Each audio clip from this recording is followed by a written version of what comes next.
भगवान भोलेनाथ का जो चरित्र है, जो कथा है, वो कहने जा रहा हूं। अपनी मति के अनुसार उमा, शंभु, संवाद, ये सब कथाओं के अंदर इन्हीं का संवाद चल रहा है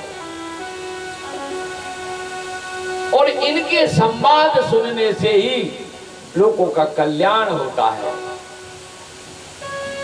मैं वो कथा अपनी मति की, जैसी मेरी मति है मैं तुमको सुना रहा हूं। अब आदर के सहित के तात सुनो, सादर मन लाई। सादर कहते हैं, इसमें सुंदरकांड में भी आता है आदर सहित।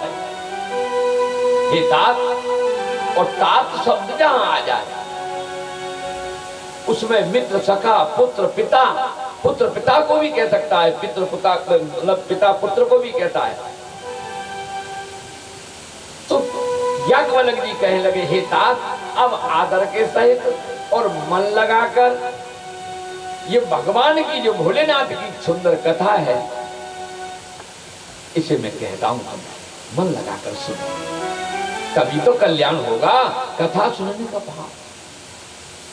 तब कहने लगे कि भयउ समय जेहि हेतु, जो होना होता है और जो परम ब्रह्म परमात्मा, जैसे आप कह रहे थे, परमात्मा परम पिता कौन है? वही है जो प्रादुर्भाव ओंकार से,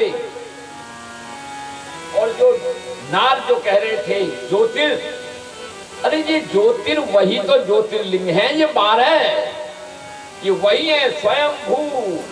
कौन? ओंकार ध्वनि से जो ज्योति का प्रादुर्भाव हुआ। यहाँ ब्रह्मा जी और विष्णु जी आपके कहने से, विष्णु जी और ब्रह्मा जी में ऐसा हो गया था, तो ब्रह्मा जी उस नाल के माध्यम से कहां ऊपर गए थे। इनका परम पिता परमेश्वर की था लेने के लिए विष्णु जी नीचे गए, चलते चलते थक गए, कितने समय तक गए, लेकिन उस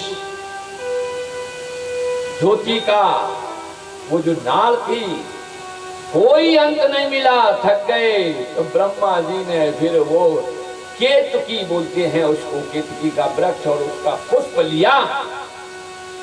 बोलते थे उस समय, साक्षी के लिए वहां से लेके आए केतकी का वृक्ष कि हाँ, इसका अंत हमने पा लिया।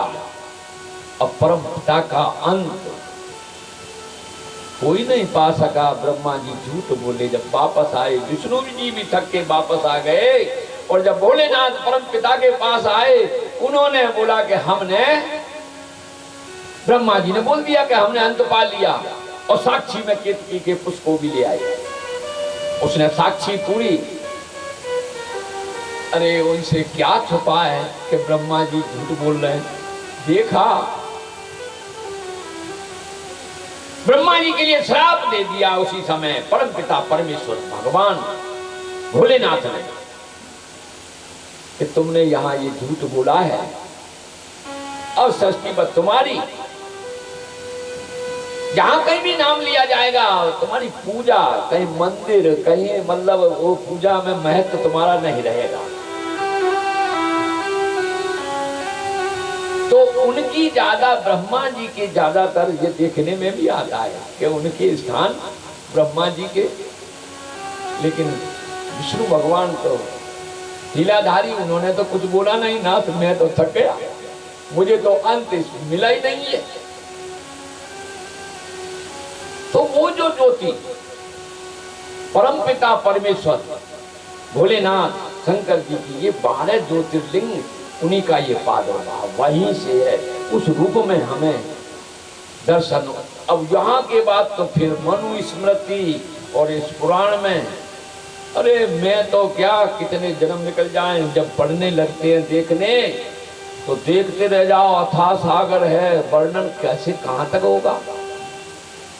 फिर सृष्टि, ब्रह्मा जी को ये अधिकार दिया, उन्होंने सृष्टि की रचना की, तो पहले किसको उत्पन्न किया, फिर कैसे कैसे उन्होंने श्रेणीबद्ध जो है ये सृष्टि की रचना की, पूरा प्रसंग है। तो याज्ञवल्क्य जी अब कहने लगे कि भयउ समय जेहि हेतु। एक बात और है, मैंने देखा आज सुन, कि जब जब भगवान ने इसकी सृष्टि का संहार किया है, ये उत्पत्ति पालन और संहार करने वाले हैं, तो एक कैलाश पर्वत यहाँ और वैकुंठ धाम, इनका कभी वैकुंठ का कभी नाश नहीं होता। यहाँ इसमें देखा था और उन्हीं की आदेश से ये सब कुछ सृष्टि की रचना। और जहाँ जैसे कहते नहीं है कि सृष्टि में पहले कुछ नहीं था, जल ही जल था, कुछ भी नहीं था, और तब वो इनके आदेश पर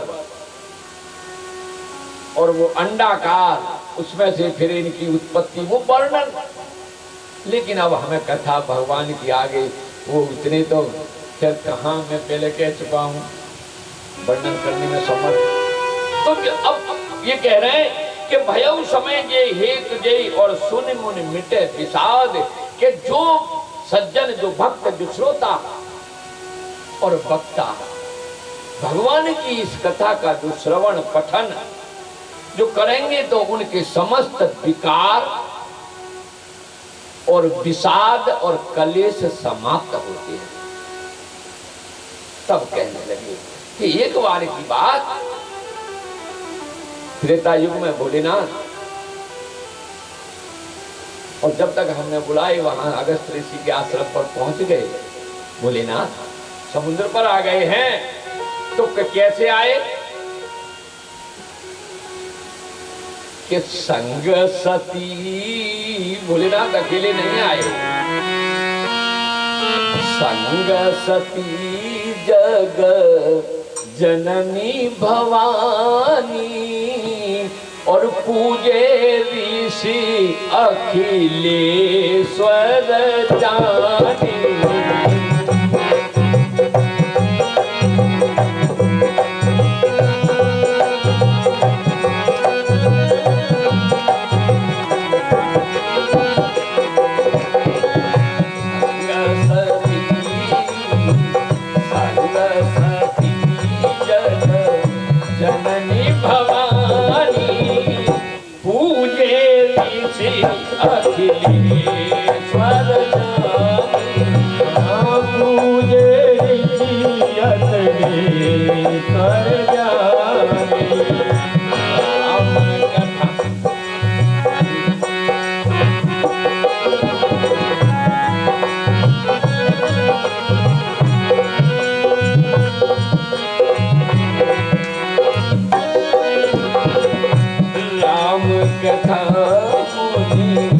राम कथा मुनि बरज बखानी, सुनी महेश परम सुख मानी।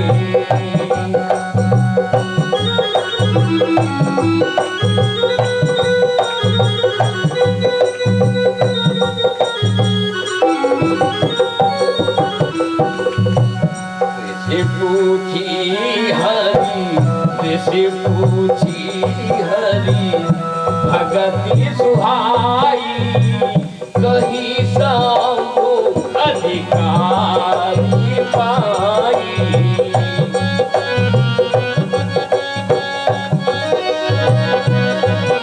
हर कहे कछु न रघुपति गुण गाथा, कछु दिन रहे ठगी नाथा।